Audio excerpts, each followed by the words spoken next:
Hi, I'm Pat Woods, Director of Religious Education at Abraham Lincoln Unitarian Universalist Congregation in Springfield, Illinois. But you're not. No, I'm not. Who are you? I am the husband of the woman of the person you just said. Well, thank you so much for helping today.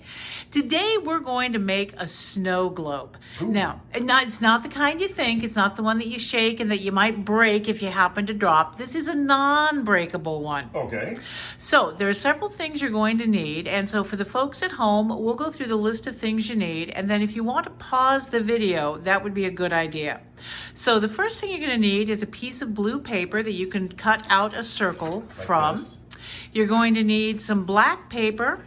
Black paper. You're going to need some white paint. White paint.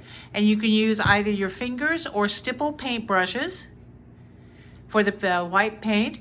You'll obviously want a pencil to trace a circle and the scissors to cut the circle out. Circle.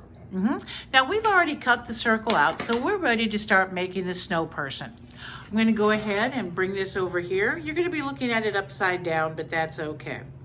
So the first thing you're going to do is you're going to put some snowflakes in your snow globe. And there's no place you have to put the snowflakes, but leave a little bit of space down at the bottom like George did so that you can draw a snow person. So now George is going to draw, well actually he's going to paint a snow person. And to do this, he's going to make the head, and then he's going to make the body, center part of the body.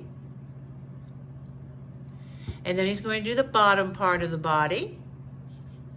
And there's no right or wrong way to put your snow person together, just as long as you put it together and it looks the way that you want it to look.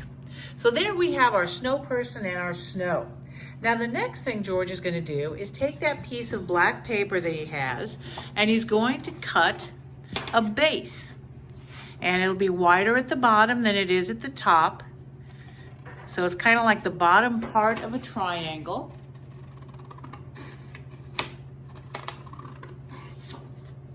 And if he doesn't cut it quite the way he wants it, he can always trim it a little bit later, so that's fine.